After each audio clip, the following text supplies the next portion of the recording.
Ça me fait vraiment très très plaisir de participer à cette journée, donc je remercie beaucoup les organisateurs de m'avoir invité à y participer. C'est une journée très belle, très importante, et puis le plaisir de retrouver Sarah, avec qui je travaille maintenant assez régulièrement, donc dans le comité de rédaction de la psychiatrie de l'enfant et du fil rouge, et puis Bernard Toiti qui est très actif au niveau de la CIPA qui a été évoquée.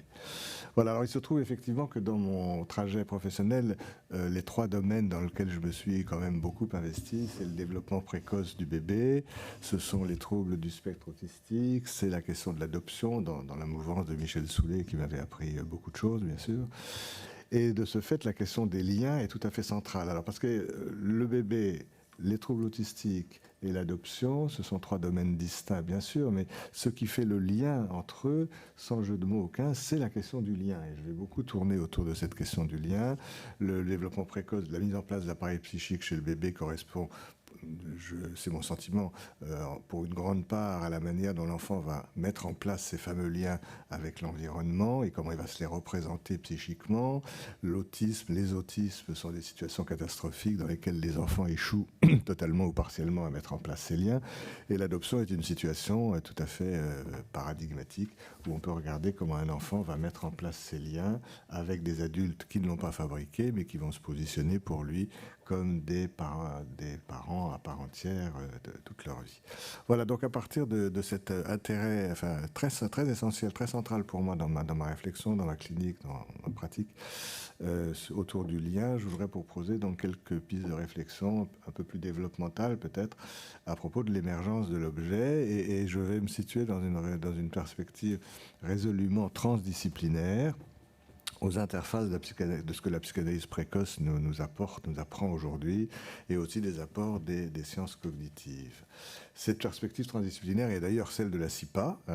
Je fais un peu de pub pour le colloque de novembre 2021, 18 et 19 novembre 2021, sur clinique et recherche, innover, inventer, créer. Depuis le début, depuis que Geneviève Vague et Dominique Ami ont fondé la CIPA, il y a cette recherche de travailler aux interfaces de la psychanalyse et d'autres disciplines. Et puis, c'est la perspective aussi de l'Institut contemporain de l'enfance que je suis en train de fonder et qui est ma grande tâche actuelle. Voilà, alors Sarah l'a rappelé, je suis donc professeur émérite à l'Université de Paris et non plus Paris-Descartes, et ça tombe bien parce que Descartes nous a fait beaucoup de mal avec le dualisme. Bernard Toiti a commencé par ça tout à l'heure. Alors voilà, pour moi c'est beaucoup plus simple quand on s'occupe de bébé de ne pas être sous l'éponyme de Descartes, mais plutôt de l'Université de Paris. Et la permanence de l'objet, ça m'a frappé, est effectivement nécessaire mais délicate. Et cette permanence de l'objet, je voudrais montrer qu'elle est plus dialectique que statique, justement. Et ça fait, je crois, transition avec ce que vient de dire Bernard Toiti. Alors, une partie de ce que je vais dire s'enracine dans un concept de Winnicott, donc qui est mort il y a 50 ans exactement, c'est à la fois vieux et pas si vieux que ça, 1971, et quelques années avant sa mort, sans doute parce que l'âge venant, il avait quelques angoisses qui montaient, il a repris et approfondi ce très beau concept de sense of being, qui a été commenté aussi par André Green il y a un certain temps. Et ce sense of being, on peut le traduire en français soit par sentiment d'être, soit par sentiment d'exister, et qui sont deux choses vraiment différentes. Ce que j'ai essayé de dire aussi dans un de mes derniers livres, Le bébé du sentiment d'être au sentiment d'exister, l'année dernière. Et il y a cette fameuse phrase de Winnicott que je redonne, « After being, doing and being done too. But first being ». Après être, faire et accepter qu'on agisse sur vous, mais d'abord être. Il met vraiment le to be avant toute chose. Et c'est vrai que ce sont deux choses tout à fait différentes, parce que pour se sentir être, on a besoin de personne. C'est difficile de l'affirmer. Je disais tout à l'heure, ce sont des pistes de réflexion que je propose. Je ne peux pas les valider au sens expérimental du terme, mais je les crois utiles pour donner une certaine cohésion, cohérence à un certain nombre de faits cliniques. Pour se sentir, tout organisme vivant peut avoir probablement le sentiment d'être, c'est-à-dire tout simplement éprouver, je ne dis pas savoir, hein, je dis éprouver le fait de vivre, vivre le fait de vivre. Un fœtus in utero, par exemple, quand on voit des échographies, le fœtus vient coller son dos contre la paroi utérine, il repart, il revient, il repart, il attrape le cordon ombilical, il le lâche, il le reprend, il met son pouce ou ses doigts dans sa bouche, il les sort, il les remet. Très difficile de se mettre dans la tête d'un fœtus, évidemment, mais enfin, je veux dire, on sent bien que là, il y a un organisme vivant qui de manière plausible, peut éprouver le fait d'être. Et ça, c'est tout à fait pré-objectal, hein, sauf si nos idéologies personnelles nous amènent à penser que le fœtus peut déjà penser à la mère. Moi, je ne crois pas tout à fait, puisqu'il est encore inclus et encore dedans. Tandis que se sentir exister, c'est une affaire tout à fait différente. Dans exister, il y a ex, qui renvoie à l'extérieur, qui renvoie à l'environnement, qui renvoie à l'autre, et qui passe par la rencontre avec autrui, par la rencontre avec le travail psychique d'autrui. Le sentiment d'exister est tout à fait objectal, et je me représente de plus en plus la qualité des soins précoces comme une aide apportée au bébé pour passer du sentiment d'être au sentiment d'exister, sans violence, sans intrusivité, sans rupture, sans traumatisme développemental, d'où le fait que je m'intéresse particulièrement aux travaux de l'approche piclérienne et à l'association Picler-Loxy France. Voilà, donc d'une certaine manière, il faut que l'objet apparaisse, mais apparaissent de manière non brutale. Et je voudrais essayer de montrer qu'une fois qu'il est apparu, ce n'est pas une conquête stable et définitive, cette fameuse permanence, mais c'est plutôt qu'il y a une espèce d'oscillation entre l'objet est construit, mais il peut être déconstruit, il est en permanence construit, déconstruit, déconstruit, reconstruit. Je vais essayer d'en donner d'argumenter un petit peu ça. Voilà, alors aujourd'hui d'ailleurs, là où j'en suis, toutes ces réflexions, c'est qu'il me semble qu'on a besoin peut-être de décondenser un petit peu le concept de représentation d'objets, qui nous est très utile, hein, bien entendu, et on en parle tous et on se comprend avec ça. Mais peut-être qu'il faut quand même le déployer en plusieurs niveaux. Il y en a peut-être d'autres que ceux que je vais dire, mais moi je pense en tout cas à 3 niveaux différents, qui sont d'une part la représentation mentale de la place de l'objet. Alors ça, peut-être, ça renvoie aux préconceptions de Bion, qu'évoquait tout à l'heure rapidement Albert, peut-être au virtuel de Sylvain Lissonnier aussi. En tout cas, la représentation de la place de l'objet, de la place de cet autre secourable dont le bébé a absolument besoin. Et là, on est dans le pré-objectal, on est du côté plutôt du sentiment d'être. Puisqu'on est dans la salle René Dietkin, d'ailleurs, je me rappelle avoir entendu René Dietkin il y a longtemps dire, mais à propos des consultations avec les enfants, on s'étonne toujours que certains enfants ne veuillent pas nous parler, disait-il. Mais avec la pensée paradoxale formidable qu'il avait, il disait, moi, ce qui m'étonne le plus, c'est que tant d'enfants acceptent de nous parler, alors qu'ils ne nous connaissent pas, qu'ils ne nous ont jamais rencontrés, et qu'ils n'ont probablement pas une représentation très précise de ce que c'est qu'un psychanalyste ou un psychothérapeute. Mais par contre, ils ont peut-être une représentation de la place de l'autre secourable, qu'il s'agisse du parent adoptif, du professionnel ou du psy, peut-être. Voilà, alors il y a d'abord cette représentation de la place de l'objet, on pourrait l'évoquer aussi avec des... Je pense que vraiment cette représentation de la place de l'objet est très mobilisatrice. Je vais essayer de ne pas dépasser mon temps, Sarah, rassurez-vous, mais juste une petite anecdote. Il y a un psychanalyste qui s'appelle Darian Leader, un Américain qui est très féru d'art et qui a écrit un certain nombre de livres, dont certains ont été traduits en français, et l'un s'appelle « Tout ce que l'art nous empêche de voir ». Et c'est un livre vraiment très intéressant qui fourmille d'idées.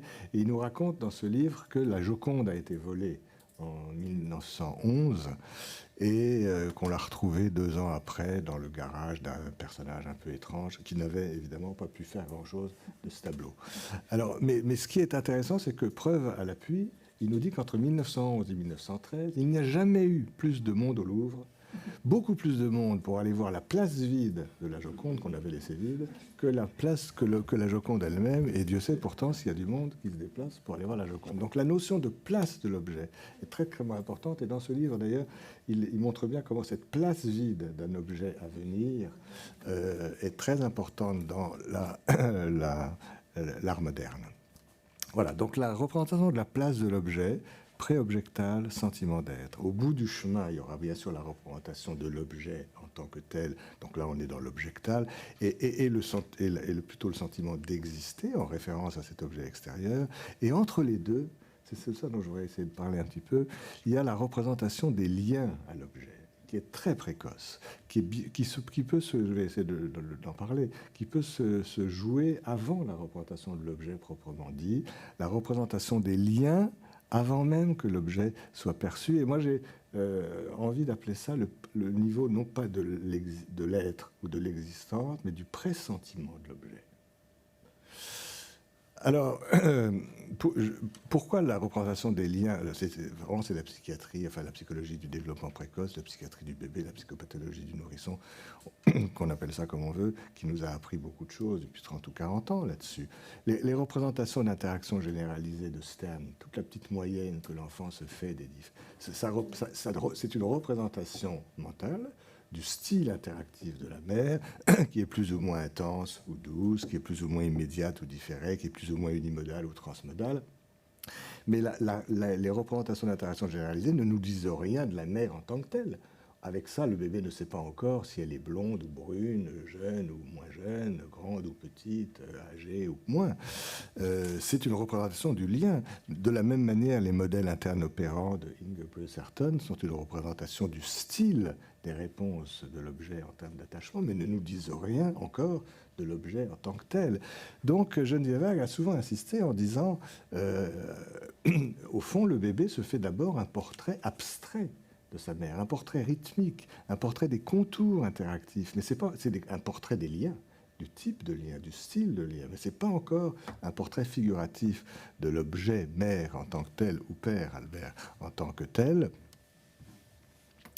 Mais, et Geneviève dit d'ailleurs, c'est intéressant de mettre ça en parallèle avec les travaux des préhistoriens comme André Leroy-Gourand, qui, dans son livre, en particulier Au fil de l'histoire, a montré que dans les grottes de Lascaux sont des grottes figuratives, des scènes de pêche, des scènes de chasse, des scènes de guerre, d'animaux, d'humains, mais dans des grottes beaucoup plus anciennes, il nous montre qu'on a des représentations pictographiques abstraites, des quadrillages, des ellipses, des courbes, des spirales. On ne saura jamais vraiment ce que ça voulait dire pour les personnes qui les ont faites, mais qui précèdent et de loin l'art figuratif. Et Geneviève dit souvent, l'art figuratif n'est pas premier dans l'histoire de l'humanité, et dans le développement du bébé, la représentation figurative de la mère vient dans un second temps seulement. Il se fait d'abord un portrait, on pourrait dire, interactif et rythmique. Voilà, donc la question du lien est essentielle, vraiment. Et ça, pour moi, ça évoque évidemment ce que Serge Lebovici disait il y a déjà longtemps, en 1960. C'est une phrase qui avait fait couler beaucoup d'encre. La représentation, l'objet peut être perçu, peut être investi, avant d'être perçu. Bon, on a beaucoup réfléchi à cette phrase-là. Aujourd'hui, on pourrait se dire, c'est les liens à l'objet qui peuvent être investis avant même que l'objet soit clairement différencié. Et puis, si on voulait aussi appliquer un petit peu toute cette perspective au jeu du Forte-Da, on se dirait que pour le bébé, c'est la ficelle qui compte avant même la bobine. Et la ficelle, il l'a dans la main. Il l'a sensoriellement, il l'a de manière perceptive. Voilà, donc la représentation des liens, représentation de la place de l'objet, représentation des liens à l'objet, représentation de l'objet. Et au fond, il y a tout ce chemin développemental de l'être à l'existence et le repérage de l'objet externe, c'est-à-dire l'accès à l'intersubjectivité qui ira de pair, plus ou moins, avec l'instauration des objets internes et la subjectivation. Alors, un petit mot sur la construction de l'objet, puisque je voulais essayer de parler de construction des constructions comme un processus en dialectique permanente. La construction de l'objet, je ne vais pas faire un topo trop approfondi là-dessus, mais enfin, donc c'est dans la réalité externe, c'est la découverte de l'objet extérieur, l'objet externe, le fait que l'enfant va découvrir que quelque chose d'autre que lui existe, j'insiste sur le mot existe au dehors, c'est l'écart intersubjectif qui va se mettre en place, les liens primitifs qui vont se tisser, il y a différents modèles de tout ça, vous savez bien, l'intersubjectivité primaire, Daniel Stern, Trevarten, ou secondaire, plus tardive, mais je voudrais essayer essayer de vous parler de l'accès à l'intersubjectivité selon le modèle qu'on a utilisé, nous, pour le programme PIL, mais enfin d'autres équipes aussi. Tout ça a été publié dans la revue Frontiers en 2018, où en fait on voit bien que cette construction de l'objet n'est pas, une fois qu'elle est acquise, n'est pas gravée dans le marbre.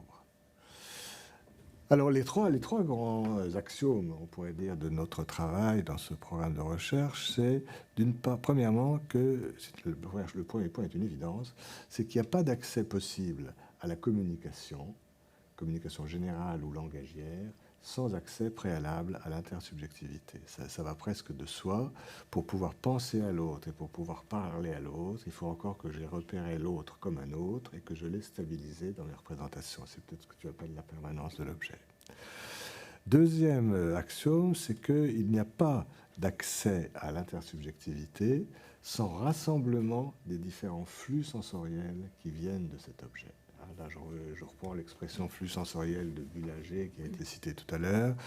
Il faut que l'enfant puisse percevoir l'objet par plusieurs canaux sensoriels simultanément pour pouvoir le ressentir comme extérieur à lui. Je vais y revenir à propos des stéréotypies autistiques. Alors, ce rassemblement des différents flux sensoriels qui viennent de l'objet, on peut l'appeler mentalement, si on est melsérien et psychanalyste. On peut l'appeler comodalisation, si on est plus cognitiviste ou neuroscientifique. Mais là, pour une fois, on a vraiment une zone de travail extrêmement fructueuse entre nous. Même si les psychanalystes s'intéressent plus à l'objet vivant, à l'objet humain, et les cognitivistes à l'objet concret et matériel, mais c'est quand même cette idée de rassemblement des flux sensoriels en provenance de l'objet. Et troisième axiome, pas de rassemblement possible de ces différents flux sensoriels sans une synchronisation relative de ces flux, sans une mise en rythme synchrone de ces différents flux sensoriels. Alors, un tout petit mot à propos du démantèlement ou de la décommodalisation, selon les références que vous préférerez. Cette perception polysensorielle de l'objet, c'est vraiment la condition sine qua non de pouvoir ressentir l'autre comme autre que soi, ce qui est quand même la définition minimum de l'intersubjectivité. Ressentir l'autre comme autre que soi, avec l'écart, avec les liens, etc. Et cette segmentation, ce démantèlement, pardon, eh bien, on peut faire une toute petite expérience qui n'a aucune valeur absolue, mais c'est intéressante quand même. Si on touche quelque chose et qu'on ferme les yeux et qu'on ne bouge plus, bon, comme on n'est plus des bébés et qu'on n'est pas autiste, on sait bien, même comme ça, que la table ne fait pas partie de nous. Mais dès qu'on rouvre les yeux et qu'on rajoute donc du visuel au tactile, quelque chose se reprécise entre la frontière de la peau et la frontière de l'objet. Deleuze a parlé de ça aussi à sa manière. Voilà. Autrement dit, dans le monosensoriel, quelque chose disparaît, s'atténue, s'estompe de la frontière entre celui qui touche et l'objet qui est touché. Et j'y reviendrai à propos dans un instant à propos des stéréotypies autistiques. Voilà, alors cette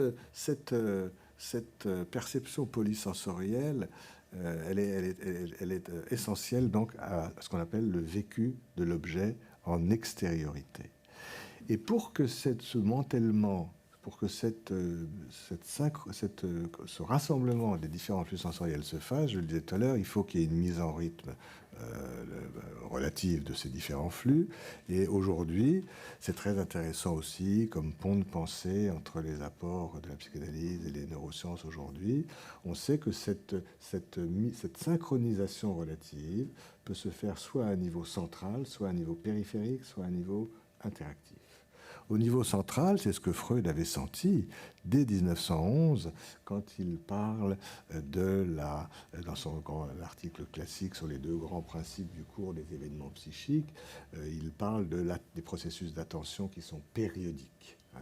Toutes nos sensations qui viennent du corps ne sont pas perçues en continu, mais de manière périodique. Aujourd'hui, on peut tout à fait imaginer que ça se passe au niveau profond, au niveau notamment de la substance réticulée du tronc cérébral, qui a un fonctionnement rythmique et qui filtre en quelque sorte, nos sensations qui viennent de tout le corps, avant qu'elles arrivent au cortex pour être transformées en perception. Mais il y a un niveau plus périphérique, les sphincters sensoriels, et notamment, on a plus parlé que les autres, c'est le flux visuel est en permanence interrompu par nos clignements de paupières. Alors ça se fait tellement vite qu'on ne s'en aperçoit pas. Mais en réalité, au niveau des clignements de paupières, on met en rythme, on module, on segmente quelque chose de notre flux visuel, et on sait à quel point les enfants autistes ou très gravement carencés, par exemple, vous le savez bien, vont avoir des mouvements de cognement des yeux ou de bouchage intermittent des oreilles, comme s'ils cherchaient une espèce de segmentation pathologique des flux sensoriels, parce que ça ne se fait pas de manière fluide chez eux. Dans ce fameux témoignage aussi de Temple Grandin, Ma vie d'autiste, elle raconte bien comment, à la sortie de sa bulle autistique, elle disait, c'était assez émouvant, il a fallu que j'apprenne à cligner des yeux pour interrompre un peu tout ça, alors que les autres enfants, les autres personnes y arrivent de manière si spontanée.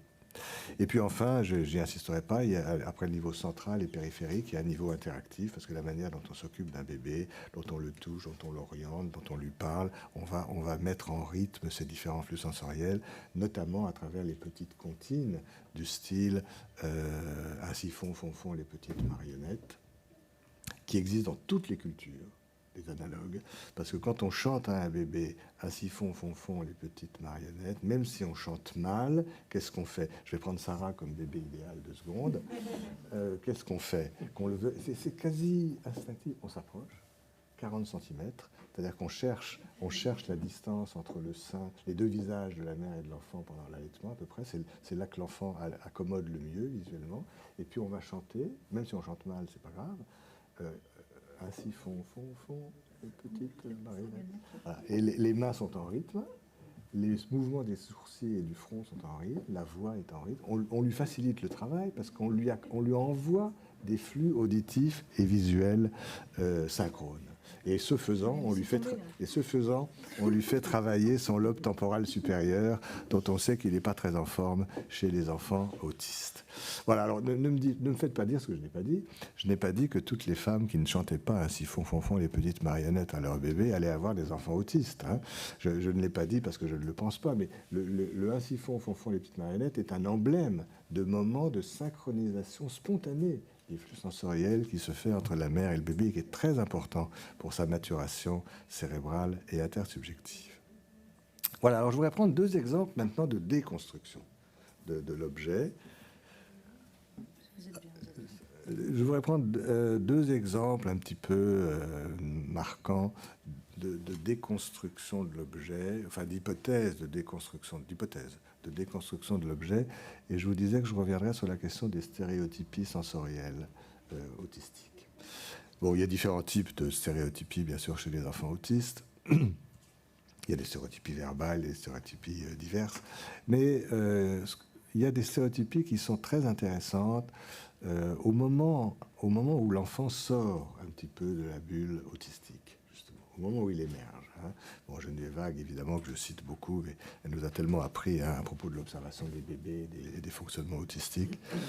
Geneviève Vague nous en a beaucoup parlé. Au moment où l'enfant sort de la bulle autistique, c'est-à-dire au moment où il commence à découvrir l'extérieur et les objets qu'il compose. C'est un mouvement d'ailleurs qui existe chez le bébé. J'allais dire comme Bernard, c'est un mouvement nécessaire, mais éventuellement douloureux. Voilà. Mais en tout cas, c'est un mouvement tout à fait nécessaire pour ne pas être autiste, de découvrir l'extérieur et les objets qu'il compose. Ben, chez l'enfant autiste, il y a quelque chose qui le trouble. Je ne veux pas forcément dire qu'il l'inquiète ou qu'il l'angoisse, parce que ce serait déjà peut-être trop dire, mais quelque chose qui le trouble, qui le questionne, qui l'interroge. Et au moment où il les découvre, et comment il les découvre? Je viens de vous le dire, il les découvre par synchronisation polysensorielle des différents flux qui viennent de ces objets. Il les rassemble, comme dans la tétée. Belzer avait dit que la tétée est un moment d'attraction consensuelle maximum. Il découvre, en tétant, Comme je crois que je ne suis pas en retard d'ailleurs, là, je reviens un tout petit peu sur le mantèlement melzérien. Parce que c'est très intéressant ce que Melzer a dit et qui montre que la tétée est un moment de malentendu amoureux incroyable. Hein. C'est-à-dire que pour la mère, elle vit la tétée comme un moment de fusion, de récupération, d'une fusion, d'une proximité, d'un corps à corps avec l'enfant. Elle l'a eu pendant 9 mois dans son corps.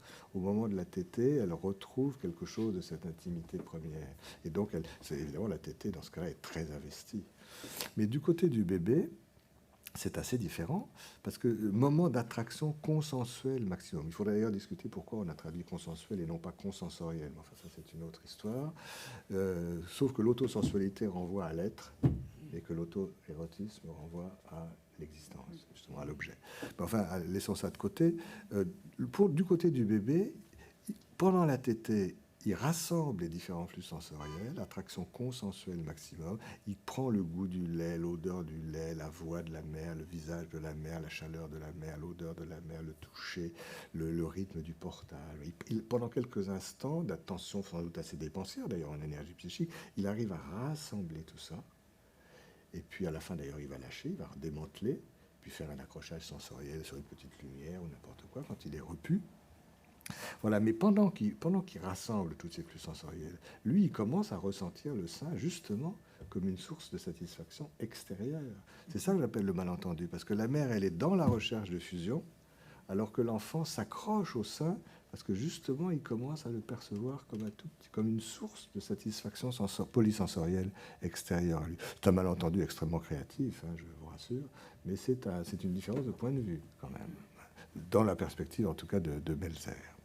Voilà, alors je reviens aux stéréotypies autistiques, monosensorielles. L'enfant autiste sort de la bulle autistique, il commence à repérer les objets un peu comme extérieurs à lui, disons que ça le trouble, et au moment où il est en train de les percevoir de manière polysensorielle, c'est que de temps en temps, il repart en arrière et il se replie sur des stéréotypies monosensorielles de tapotage pour faire prévaloir le tact, de flairage pour faire prévaloir l'odeur, de léchage pour faire prévaloir le goût, de tourbillonnage pour faire prévaloir la proprioception.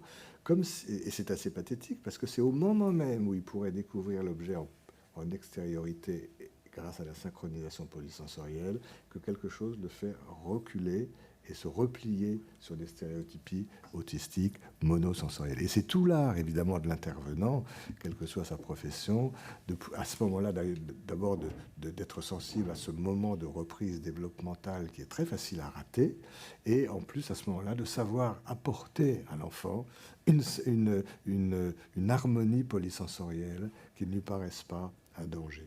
Frances Tostin disait d'ailleurs toujours que Frances Tostin disait toujours que, au fond, s'occuper d'un enfant autiste, aider un enfant autiste, c'est l'aider à percevoir qu'un autre existe, qui n'est pas un danger, et en particulier qu'un autre existe et peut exister de manière polysensorielle pour l'enfant, sans que ce soit pour lui une menace. Voilà, donc vous voyez, c'est le premier exemple que je voulais prendre, les stéréotypies sensorielles autistiques, c'est-à-dire au moment où l'objet commence à apparaître, l'enfant autiste risque de le déconstruire à nouveau, de se replier sur du monosensoriel, c'est-à-dire de régresser en quelque sorte de l'existence à l'être dans le schéma que je me suis donné. Et puis un deuxième exemple que je voulais évoquer, c'est les mécanismes pseudo-autistiques post-dépressifs chez le bébé. Ça, je trouve qu'il y a quelque chose, moi, qui m'intéresse beaucoup. Évidemment, ce que je vais vous dire ne fait pas partie des grandes classifications internationales. Hein, ce n'est pas encore quelque chose qui est pris en compte.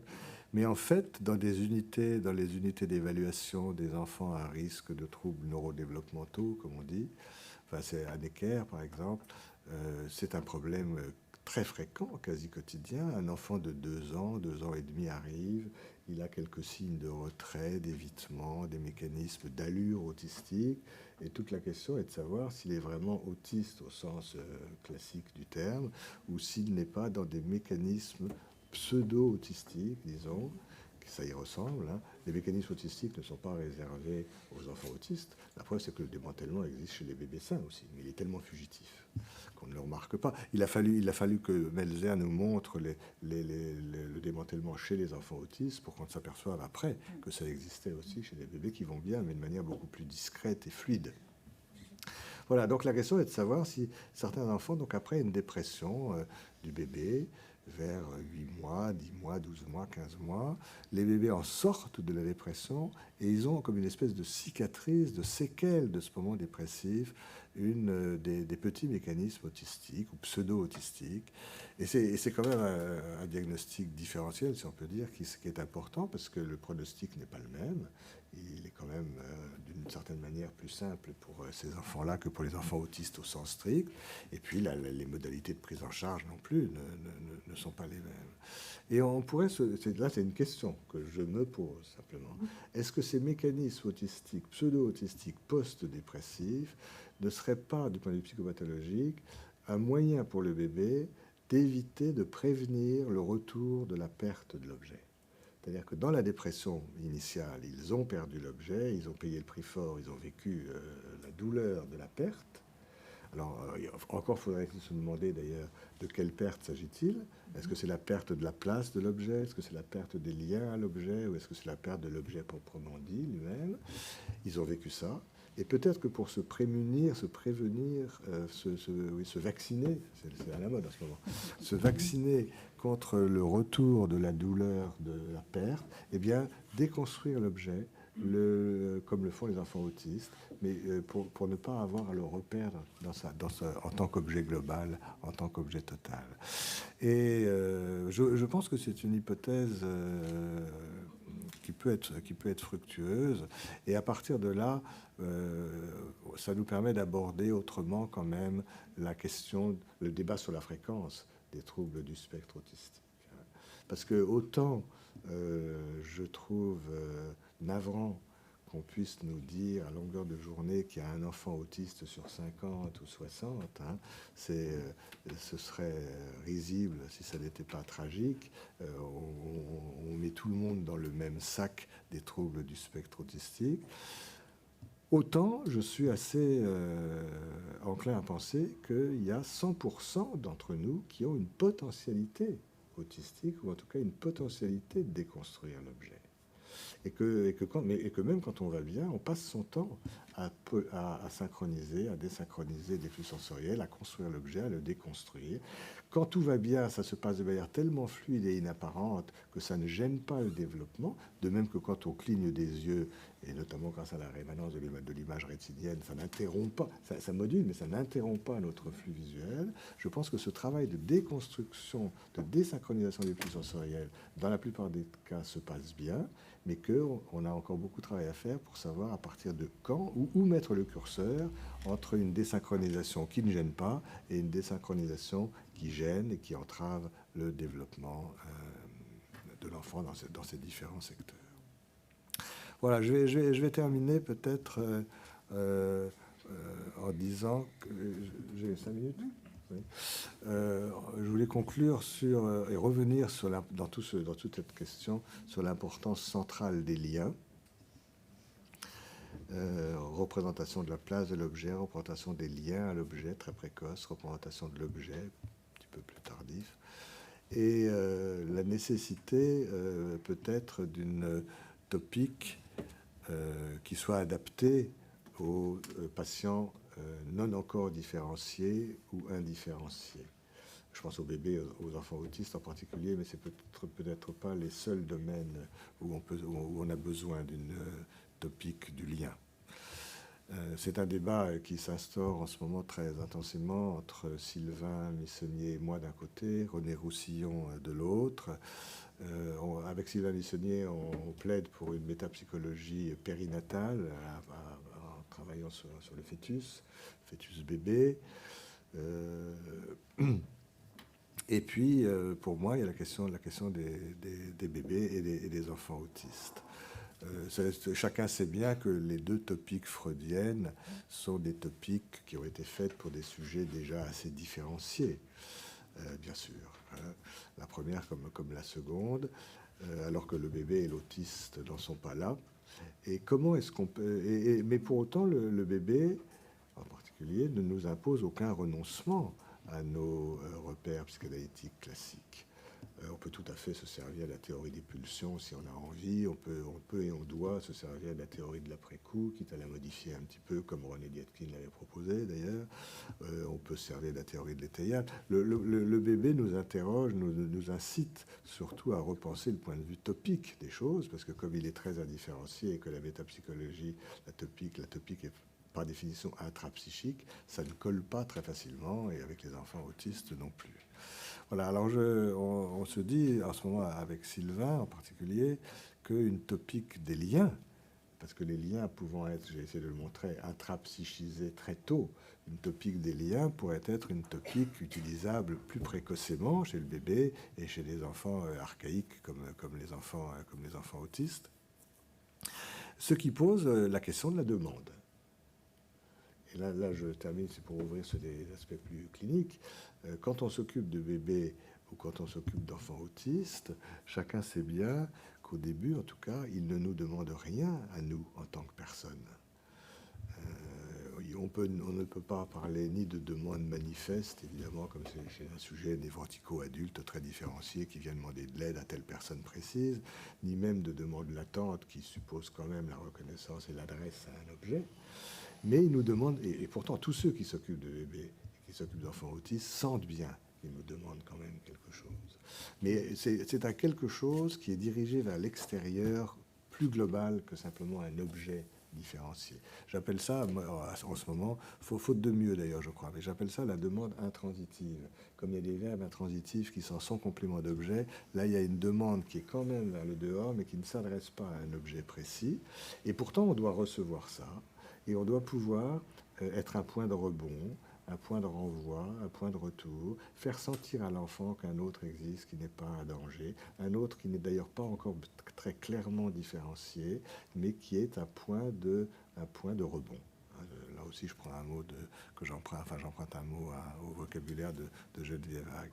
Et cette position du clinicien, quand on se met dans cette perspective d'une topique intrapsychique du lien, mais pas encore de l'objet, est une position qui est contre-transférentiellement difficile, nécessaire mais douloureuse, là aussi, parce qu'il faut accepter qu'une partie de soi se désobjectalise un tout petit peu pour être un point de rebond, un point de renvoi. On voit tout ça très bien dans le travail d'Anne Alvarez, une présence bien vivante, sur la verbalisation des affects. On voit très bien ça aussi dans le travail de Geneviève Hague, sur les propositions, les offres verbales, sur les comportements atypiques ou autres. Il ne s'agit pas de dire « moi je pense que ça veut dire ça », mais de renvoyer à l'enfant quelque chose qui soit d'ailleurs acceptable, parce que ça vient d'un « on », ça vient d'un « nous », ça ne vient pas encore d'un « je » très individualisé. Ça vaut comme une entame narcissique quand même, qui nécessite évidemment d'être travaillée. Voilà, moi et une invitation au jeu. Oui. Tout à fait.